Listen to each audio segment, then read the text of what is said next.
Hey guys, there's been an uproar around Indian crypto regulation since yesterday. I got a lot of messages about it, and so I'm making this video to really bring to light some important points of note on this issue.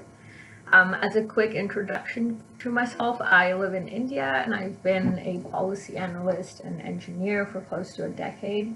I work quite closely with the current government in India, and I've also previously worked with the US government and used to live there. I am by profession a blockchain lead at a major global consulting firm, and I'm also a research scholar on blockchain policy at a leading Washington, D.C. based think tank.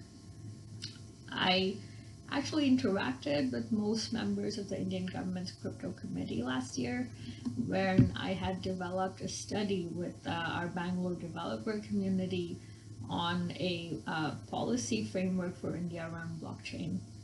So just coming quickly to the issue, crypto Twitter has been blowing up since yesterday because of this headline from BloombergQuint that said there's 10 years of proposed imprisonment for holding crypto in India.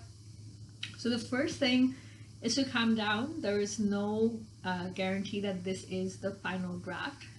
There was one made by a bunch of research assistants who were working with the Ministry of Finance, and that's been floating around for a while between departments, and there's not been any action on it. So let's quickly look at the excerpt of the drafts that was procured.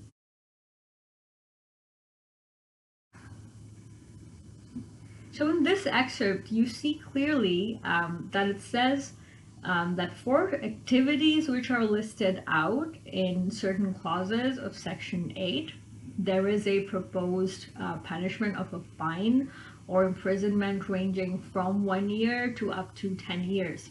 So clearly this is a proposed punishment for some specific kind of activity or intent. That is, for example, money laundering. Those punishments are typically harsh. For example, in the US, you can get imprisoned for up to 20 years for money laundering. In the UK, you can get imprisoned for up to 14 years. So saying that you get imprisoned for up to 10 years for something like money laundering would not actually be very abnormal. So the first thing to note is that there isn't really a blanket ban and imprisonment for 10 years that people are making this out to be. That was clearly a clickbait headline by the media, and a lot of people fell for it.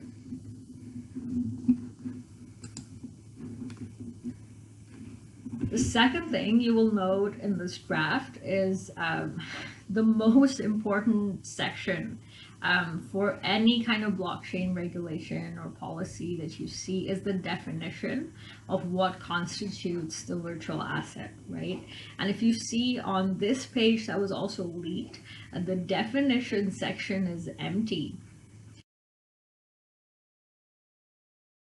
The definition of what constitutes a virtual asset is really where the bulk of the issue lies for globally all the cases of regulations are what is getting classified as a security token or utility token, on which aspect is this legislation applying, because especially in this age of tokenized assets where maybe your asset is not even a currency or a token, but it's maybe a bond of some underlying asset like real estate, how is this getting applied?